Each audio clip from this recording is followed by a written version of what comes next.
প্রিয় শিক্ষার্থীরা, আসসালামু আলাইকুম। আশা করি সবাই ভালো আছো। আজকে আসলাম আর একটি নতুন পর্বে। এ পর্বে আলোচনা করব অধ্যায় 4 62 পৃষ্ঠার 9, 10, 11 নম্বর অঙ্ক নিয়ে। যদিও এখানে 9, 10, 11 দিয়েছে, কিন্তু সিরিয়ালে 3, 4, 5 নাম্বার হয়তো, কিন্তু টাইপিং ওরা হয়তো ভুল করে এটা 9, 10, 11 করে দিয়েছে। ঠিক আছে, তো যাই হোক, আমরা এই অঙ্কগুলো নিয়ে আজকে আলোচনা করব। তো তোমরা ক্লাসটি শেষ পর্যন্ত দেখবে, আমি তোমাদেরকে সহজ করে বুঝিয়ে দেওয়ার চেষ্টা করবো ইনশাল্লাহ। আর আমার চ্যানেলে নতুন হয়ে থাকলে অবশ্যই চ্যানেলটি সাবস্ক্রাইব করে পাশে থাকবে, এবং ভিডিও ভালো লাগলে ভিডিওতে একটি লাইক ও কমেন্ট করে তোমাদের মতামতগুলো জানাবে। আর ইতিপূর্বে যারা চ্যানেলটি সাবস্ক্রাইব করে রেখেছো তাদেরকে অসংখ্য ধন্যবাদ। তো চলো আমরা ওগুলো শুরু করি। তো এখানে তোমরা একটা জিনিস ভালো করে দেখবে, যেখানে 3টি অঙ্ক আছে লিখিত, তার মধ্যে 10, 11 নাম্বার মোস্ট ইম্পর্টেন্ট অঙ্ক। এই দুইটা অঙ্ক পরীক্ষায় একেবারে আসার মতো অঙ্ক। ঠিক আছে, আবার যদি বলতে চাও তুলনামূলকভাবে দুটাই বেশি ইম্পর্টেন্ট, তার চাইতে একটু তুলনামূলক ধরলে আবার 11 নম্বর অঙ্কটা মোস্ট ইম্পর্টেন্ট অঙ্ক। ঠিক আছে, কিন্তু দুটারই গুরুত্ব বেশি। এই দুটার মধ্যে পরীক্ষাতে তোমরা পাবা। ঠিক আছে, অর্থাৎ এখান থেকে আসার সম্ভাবনা একেবারে 99%। তো প্রথম অঙ্কটা দেখো, 9 নম্বরটা। তো এখানে এটা একবারই সিম্পল অঙ্ক। বলছে এত মিটার ও এত মিটার দৈর্ঘ্যের দুইটি ফিতা একত্রে কত মিটার হবে। একত্রে কত মিটার হবে, তার মানে কি আমাদের এই দুটো যোগ করলে জাস্ট হয়ে যাবে। ঠিক আছে, তো জাস্ট আমাদের অঙ্কটা করে দিই, তারপরে ইম্পর্টেন্ট অঙ্ক দুটো তোমাদের বুঝিয়ে দেবো সুন্দর করে। তো চলো আমরা এই অঙ্কটা তাহলে কি করব, যোগ করে ফেলি। তাহলে দেখো, আমরা এখানে লিখে নিলাম যে একত্রে ফিতা দুইটির দৈর্ঘ্য, যে আমরা কি করব, যোগ করব। যেহেতু একত্রে বলেছে, তাহলে আমরা কি করব, এখন মিশ্র ভগ্নাংশগুলোকে অপরকৃত করে নিব। তো অপরকৃত করার নিয়ম কি, বারবার বলে আসছি, এটার সাথে এটা গুণ, অর্থাৎ পূর্ণ সংখ্যার সাথে এটা গুণ, গুণফলের সাথে লবটা যোগ। তাহলে 4 নিচে যা আছে তাই থাকবে, 3 4 12, আর 3 যোগ করলে হবে 15। এটা 3 হর নিচে যা আছে তাই থাকবে, 3 2 6, 1 যোগ করলে হবে 7, এত মিটার।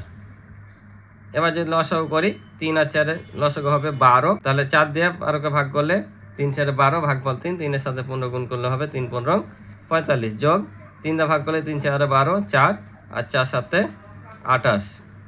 এখন যদি যোগ করি তাহলে কত পাবো, 8 5 13 3, হাত থেকে 1, 4 আর 2 6, আর হাতে রেখে 7। তাহলে দেখো, এটা কিন্তু কাটাকাটি হচ্ছে না। কেন কাটাকাটি হচ্ছে না, যে এটা 73 আছে, 72 থাকলে কাটাকাটি হতো। তাহলে কি করবো, আমরা এটা ভাগ করে দেবো। তাহলে 6 12 হয় 72। তাহলে 3 থেকে 2 বাদ দিলে 1, 7 থেকে 7 বাদ দিলে 0। এই যে একটা 1 চলে আসবে এখানে, আর 12 আসবে নিচে। তার মানে আমরা কত পেলাম, 6 পূর্ণ 1/12 মিটার। বুঝছো, আর এটাই হবে উত্তর। এটা সিম্পল অঙ্ক। ঠিক আছে, এই অঙ্কটা খুব একটা ইম্পর্টেন্ট না, আবার বাদ দেওয়া যাবে না। বুঝছো, 50-50। কিন্তু পরের দুইটা অঙ্ক মোস্ট ইম্পর্টেন্ট, অর্থাৎ 10 11 নম্বর অঙ্কটা মোস্ট ইম্পর্টেন্ট অঙ্ক। ঠিক আছে, তো এটা আশা করি যে তোমরা বুঝেছো। তো চলো আমরা এখন পরের অঙ্কটা দেখি। তাহলে তোমরা দেখতে পাচ্ছ যে বলছে গীতার কাছে এত লিটার ও মামনের কাছে এত লিটার জুস আছে, কার জুসের পরিমাণ বেশি এবং কত বেশি। এখানে কিন্তু দুইটা উত্তর করতে হবে।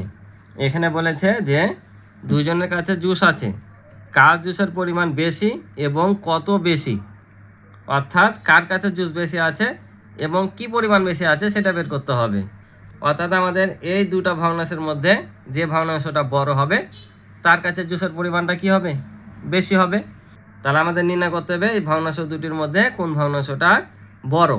তো কোন ভগ্নাংশটা বড় জানার নিয়ম আছে। একটা হচ্ছে সমহর করে করা যায়, আবার একটা শর্টকাটও করা যায়। তো আমি এখানে তোমাদেরকে দুটা নিয়মাঙ্ক করে দিব। এই প্রথম অঙ্কটা অর্থাৎ গীতার অঙ্কটা তোমাদেরকে সমহর নিয়মে করে দিব, আর শেষের অঙ্কটা তোমাদেরকে আরেকটি যেটা নিয়ম আছে সেই নিয়মে করে দেব।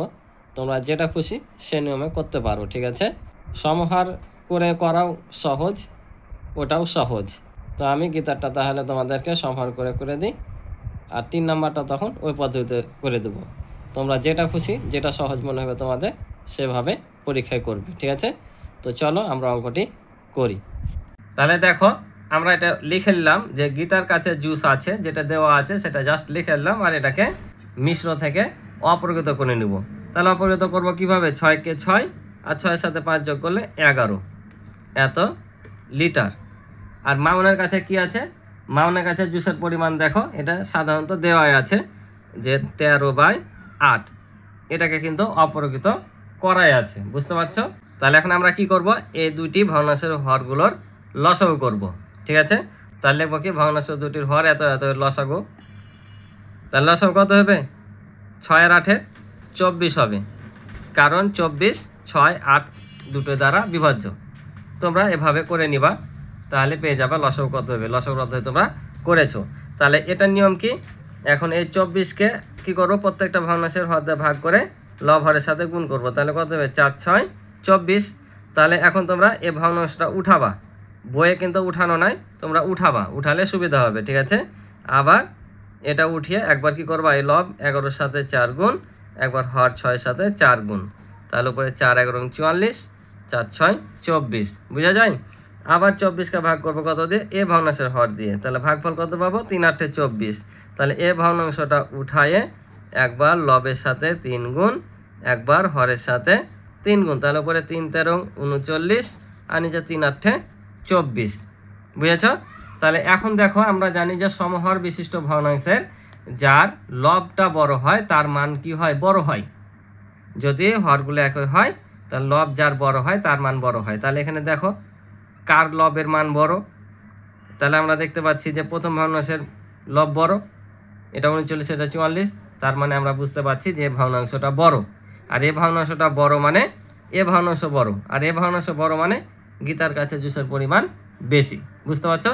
তাহলে আমরা এখানে লিখব যে অতএব 44/24, আমরা এ চিহ্নটা দেব, বড় চিহ্ন এটা। অনেকে কিন্তু এটা আগে বড় চিহ্ন দেয়, তারপর এটা লেখে, তারপর মূল ভগ্নাংশ লেখে। এত কিছু দরকার নাই, তোমরা সরাসরি এটা দিয়ে দিবা, দিয়ে লিখবা যে অর্থাৎ, এখন মূল ভগ্নাংশটা দিয়ে দিবা। এটার মূল ভগ্নাংশ কোনটা? এই যে এটা, ঠিক আছে। তার মানে গীতার জুসের পরিমাণ কি? বেশি, এটা চাইতে এটা। তাহলে এটা কিন্তু একটা উত্তর, ঠিক আছে, যে গীতার জুসের পরিমাণ বেশি। তাহলে আমরা এখানে লিখে দেবো যে অতএব গীতার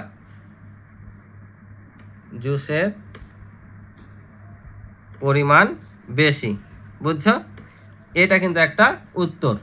এখন আর একটা উত্তর বের করতে হবে যে দেখো কত বেশি, অর্থাৎ আমরা তো গীতার জুসের পরিমাণ বেশি পাইনু, কিন্তু কত বেশি সেটা আমাদের এখন নির্ণয় করতে হবে, ঠিক আছে না।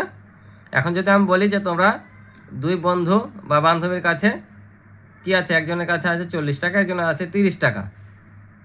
ধরো যে তোমার কাছে আছে 30, তোমার বন্ধুর কাছে আছে 40, তাহলে কার বেশি? তোমার বন্ধুর বেশি। কিন্তু কত বেশি? 10 বেশি। এই 10টাই বের করতে হবে। অর্থাৎ আমাদের এখন কি করতে হবে, এই গীতার জুস থেকে আমাদের মামুনের জুসের পরিমাণটা কি করব? বিয়োগ করে দেব। বিয়োগ করলে আমরা গীতার জুসের পরিমাণ বেশিটা পেয়ে যাব। তাহলে আমরা এখানে লিখবো যে মামুনের চেয়ে গীতার জুস বেশি, যে আমরা গীতার জুস থেকে মামুনের জুসটা বিয়োগ করে দেবো। তো দেখো লিখে নিলাম যে মামুনের চেয়ে গীতার জুস বেশি। তাহলে আমরা এ ভগ্নাংশটা উঠালাম, কারণ এ ভগ্নাংশ সমান এটা পেয়েছি, এ ভগ্নাংশ সমান এটা। তো আমরা এটা না বসিয়ে এটা বসালেও পারবো, যেহেতু আমরা এখানেই করেছি। তাই আমরা এটা থেকে সরাসরি এটা কি করেছি? বিয়োগ করেছি। যেহেতু বেশ কম বেশি কথা বলেছে, পার্থক্য চেয়েছে, তাই বিয়োগ হবে। তাহলে আমাদের এখানে দেখো কত সুন্দর হয়ে গেল, আমাদের নতুন করে আবার লসাগু করতে হলো না, যেহেতু সমহর এটাই লসাগু হবে। আর কি হবে? উপরে যা আছে তাই বসে যাবে। কেন বসবে? কারণ আমার 24-24কে ভাগ করলে 1, একের সাথে যদি আমরা 44 গুণ করি 44 হবে, এটাও তাই। কারণ সমহর যখন হয়ে যায় তখন উপরে যা থাকে বসিয়ে দিতে হয়, ঠিক আছে। তাহলে এখন আমরা কি করব? বিয়োগ করে দেবো। বিয়োগ যদি করি 44 থেকে 39 বাদ দিলে কত হবে? 5, অর্থাৎ 5/24। 24 ভাগের মধ্যে 5 ভাগ জুস হচ্ছে গীতার বেশি আছে, কার চেয়ে? মামুনের চেয়ে। তাহলে এখানে হচ্ছে গীতার জুসের পরিমাণ বেশি। কত বেশি? এত বেশি। উত্তরটা কিভাবে লিখবা? তাহলে তোমরা উত্তরটা লিখবা এভাবে যে গীতার জুস বেশি এবং এত বেশি, ঠিক আছে। অনেকে কিন্তু শুধু লিখে রেখে দাও যে এটা লেখো না। আবার অনেকে লেখো যে গীতার জুস বেশি, আর কিছু লেখো না। বা একসাথে লেখা দাও যে গীতার জুসের পরিমাণ বেশি এত। এভাবে লিখবা না, তোমরা এভাবে লিখবা। দুইটা উত্তর আলাদা আলাদা করে লিখবা যে গীতার জুস বেশি এবং এত বেশি। আশা করি তোমরা বুঝেছো। তো চলো পরের অঙ্কটা আমরা যাই। তো এবার তাহলে দেখো 11 নম্বরটা বলছে সবুজের বাড়ি বিদ্যালয় থেকে এত কিলোমিটার পশ্চিমে অবস্থিত, মিতুর বাড়ি বিদ্যালয় থেকে এত কিলোমিটার পূর্বে অবস্থিত। তো এখানে দেখো ছবিতে দেওয়া আছে যে এটা হচ্ছে বিদ্যালয়। ভালোভাবে বুঝবা, কিন্তু ইম্পর্টেন্ট অঙ্ক। এটা হচ্ছে বিদ্যালয়। এখানে বিদ্যালয় থেকে এই দিকে অর্থাৎ পশ্চিম দিকে সবুজের বাড়ি, ঠিক আছে, এত কিলোমিটার। আবার বলছে মিতুর বাড়ি এত কিলোমিটার। মানে প্রশ্ন বলছে সবুজের বাড়ি থেকে মিতুর বাড়ির দূরত্ব কত কিলোমিটার। আমরা এটা পরে আলোচনা করব, এটা আগে আলোচনা করি। বলছে সবুজের বাড়ি থেকে মিতুর বাড়ির দূরত্ব কত কিলোমিটার। তাহলে একটা জিনিস চিন্তা করো তো, এখান থেকে যদি এর বাড়ির দূরত্ব এত কিলোমিটার হয়, এখান থেকে যদি এত কিলোমিটার হয়, তাহলে এই দুটাকে কি করতে হবে। তো তোমাদের একটু বুঝাই। ধরো যে সবুজের তার বাড়ি থেকে বিদ্যালয় আসতে 10 মিনিট লাগে, আবার মিতুর আসতে 15 মিনিট লাগে। কথার কথা বলছি আমি, যে সবুজের সময় লাগে বিদ্যালয়ে আসতে 10 মিনিট আর মিতুর লাগে 15 মিনিট। এখন তোমাকে যদি বলি যে সবুজের বাড়ি থেকে মিতুর বাড়ি যেতে কত মিনিট লাগবে, তাহলে কি করবা। তাহলে প্রথমে তোমাকে সবুজের বাড়ি থেকে বিদ্যালয়ে আসতে হবে, তার মানে সবুজের বাড়ি থেকে বিদ্যালয়ে আসতে কত মিনিট লাগছে, 10 মিনিট। আবার তোমাকে বিদ্যালয় থেকে মিতুর বাড়ি যেতে হবে, তাহলে মিতুর যদি আসতে সময় লাগে 15 মিনিট, তাহলে যেহেতু 15 মিনিট সময় লাগে, তাই না। তাহলে এখান থেকে আসছো তুমি কত মিনিট স্কুলে, 10 মিনিট। তাহলে আবার তোমাকে বিদ্যালয় থেকে মিতুর বাড়ি কয় মিনিটে যেতে হবে, 15 মিনিটে।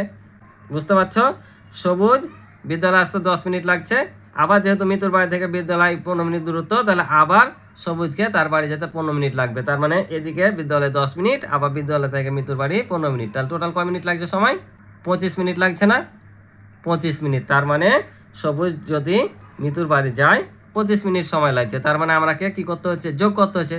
এটাও ঠিক কি করতে হবে, যোগ করতে হবে, কারণ সবুজের বাড়ি থেকে বিদ্যালয় যদি এত কিলোমিটার হয় আর মিতুর বাড়ি এত কিলোমিটার হয়, তাহলে এই যখন ওখানে যাবে তখন এই দুটা কি অতিক্রম করতে হবে না, এই কিলোমিটারটুকু যেতে হবে, আবার বিদ্যালয় থেকে এই কিলোমিটার যেতে হবে, অর্থাৎ টোটাল ওকে এই 2 কিলোমিটার যেতে হবে। তার মানে এটা আমাদের যোগ করতে হবে, যোগ করলে আমাদের অঙ্ক হয়ে যাবে। তো চলো আমরা করে ফেলি। তাহলে দেখো আমি এখানে লিখে নিলাম সবুজের বাড়ি থেকে মিতুর বাড়ির দূরত্ব, তাহলে দুটা যোগ করে দিলাম। অঙ্ক কিন্তু কঠিন না, বুঝলা, অঙ্ক কিন্তু সহজ, কিন্তু বুঝাটাই হচ্ছে আসল। তো এখন আমরা কি করব, লসাগু করব এই দুটার। তো লসাগু হবে 24। তোমরা যদি এই দুটার লসাগু করো 24 পাবা, কারণ 3 8 24, 12 দেবো না 24 হয়, ঠিক আছে। তাহলে এখন ভাগ করব আমরা, তাহলে 3 8 24, ভাগফল কত 3, 3-এর সাথে যদি আমরা 3 গুণ করি কত 9, যোগ আছে যোগ, আবার 12 দেবো না 24, ভাগফল পেলাম 2, 2-এর সাথে 5 গুণ করলে 5 দেবো না 10, ঠিক আছে। এখন যদি যোগ করে দিই আমরা, নিচে যা আছে তাই থাকবে, 9 আর 10-এ হবে 19। তাহলে দেখো সবুজের বাড়ি থেকে মিতুর বাড়ির দূরত্ব 19/24 কিলোমিটার, এটাই হবে আমাদের কি উত্তর, বুঝেছো। তাহলে সবুজের বাড়ি থেকে মিতুর বাড়ি যেতে এত কিলোমিটার অতিক্রম করতে হবে, এই ছিল অঙ্ক। তো চলো আমরা পরেরটা দেখি, খ নাম্বারটা দেখি কি বলছে। তো খ নাম্বারটা দেখো, বলছে বিদ্যালয় থেকে কার বাড়ি নিকটবর্তী, বিদ্যালয় থেকে কার বাড়ি নিকটবর্তী, সবুজ ও মিতুর বাড়ি থেকে বিদ্যালয়ের দূরত্বের পার্থক্য কত। তার মানে পার্থক্য মানে কি, বিয়োগ। পার্থক্য চাইলে আমাদের কি করতে হয়, বিয়োগ করতে হয়। তো কার থেকে কার বিয়োগ করতে হবে, যেটা বড় সেটা থেকে আমাদের বিয়োগ করতে হবে। তো আমরা এখানে কোনটা বড় কোনটা ছোট জানি কি, জানি না, তাহলে আমাদের ওই যে আবার সমাহার করতে হবে, বুঝতে পারছো, সমাহার করে করতে হবে। আবার সমাহার যদি না করো, তাহলে আমি তোমাদেরকে অঙ্কের ক্ষেত্রে বললাম না যে আরেকটা নিয়ম আছে, তো ওই নিয়মটাই তোমাদের এখানে করে দেব। তোমরা যেভাবে খুশি করতে পারো, ওভাবে চাইলে ওখানে করতে পারো, আবার যদি না চাও তাহলে ওই নিয়মে করতে পারো, ঠিক আছে। তো তাহলে আমরা বড় ছোট অর্থাৎ সমাহার বের করলে আমরা পেয়ে যাব যে কার বাড়ি নিকটবর্তী। তো কার বাড়ি নিকটবর্তী হবে, যে আমি বলেছিলাম যে সবুজের যেতে সময় লাগছে 10 মিনিট আর মিতুর বাড়ি থেকে বিদ্যালয়ে যেতে লাগছে 15 মিনিট, তাহলে সময় কার কম লাগছে, সবুজের, তাহলে সবুজের কি হবে, নিকটবর্তী হবে। তো এইভাবে আমাদের বের করতে হবে যে কার দূরত্বটা কম, যার দূরত্ব কম হবে তার বাড়ি নিকটবর্তী হবে, ঠিক আছে, বুঝতে পারছো। যার দূরত্ব কম হবে বিদ্যালয় থেকে তার বাড়ি নিকটবর্তী, নিকটবর্তী মানে কাছে। যেমন আমি তোমাদের বুঝালাম যে সবুজের যদি 10 মিনিট লাগে, যদি 15 মিনিট লাগে, তার মানে এর বাড়ি কাছে। সেরকম আমি কিন্তু বোঝানোর জন্য বলছি, কার হবে আমরা জানি না, আমি সময়তে তোমাদের বোঝাচ্ছি। তাহলে আমাদের এখানে দূরত্বটা যার কম হবে তার বাড়ি নিকটবর্তী হবে। তাহলে আমাদের কি করতে হবে, আগে হয় সমাহার করবা, নাহলে আমি যে নিয়মটা বলছি ওই নিয়মে একটা করাই, তোমাদেরকে সমাহারভাবে করে দিলাম, এখন এইটা করাই। তাহলে কার বাড়ি নিকটবর্তী বের করবো, তারপর যার বড় পাবো তার থেকে বিয়োগ করে দিলে আমরা পার্থক্যটা পেয়ে যাব। তো চলো করে ফেলি। তাহলে দেখো প্রথমে তো আমি উঠে নিলাম যে বিদ্যালয় থেকে সবুজের বাড়ি দূরত্ব এত কিলোমিটার, বিদ্যালয় থেকে মিতুর বাড়ি দূরত্ব এত কিলোমিটার, আমরা উঠে নিলাম, ঠিক আছে। এখন যে নিয়মটার কথা বলছি, তাহলে আমরা লিখব যে এখানে প্রথম ভগ্নাংশের লব গুণিত দ্বিতীয় ভগ্নাংশের হর। তাহলে প্রথম ভগ্নাংশের লব কত? 3, আর দ্বিতীয় ভগ্নাংশের হর হচ্ছে 12। গুণ করলে হয় 3 12 36। তো এটা কিভাবে হবে, তাই না? আশ্চর্য হচ্ছে। তো এটার নিয়ম হচ্ছে, আমরা দুটি ভগ্নাংশের ক্ষেত্রে বড় ছোট নির্ণয় যখন করব এই নিয়মে, তখন হচ্ছে প্রথম ভগ্নাংশের লবের সাথে দ্বিতীয় ভগ্নাংশের হর গুণ করব, আর দ্বিতীয় ভগ্নাংশের হরের সাথে প্রথম ভগ্নাংশের লব গুণ করব। কি বললাম? প্রথম ভগ্নাংশের লব গুণিত দ্বিতীয় ভগ্নাংশের হর, যেভাবে লিখেছি। আবার দ্বিতীয় ভগ্নাংশের লব আর প্রথম ভগ্নাংশের হর গুণ করে দেখব কোনটা বড় হয়েছে। যেটা বড় হবে সে ভগ্নাংশটাই বড় হবে। অর্থাৎ এটা যদি বড় হয়, অর্থাৎ যে ভগ্নাংশের লবের সাথে হর গুণ করে বড় হবে ওই ভগ্নাংশটাই বড়। তো প্রথম কাঠটা বড় হলে প্রথম কাঠটা বড় হবে, দ্বিতীয়টা বড় হলে দ্বিতীয়টা বড় হবে।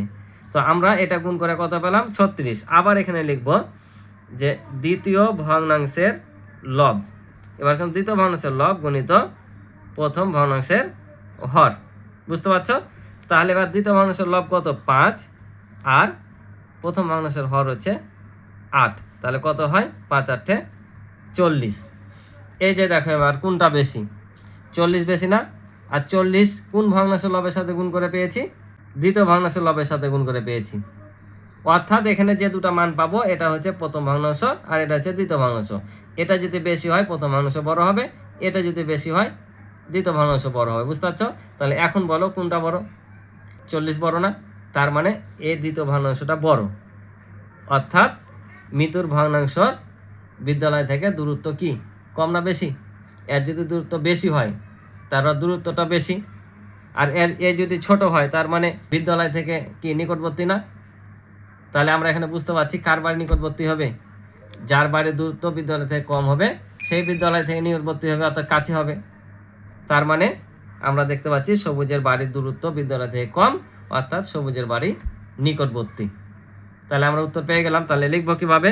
যে আমরা এখানে লিখব যে অতএব 36 ছোট চিহ্ন দেব 40, অর্থাৎ কি এই যে এটার ভগ্নাংশ কোনটা?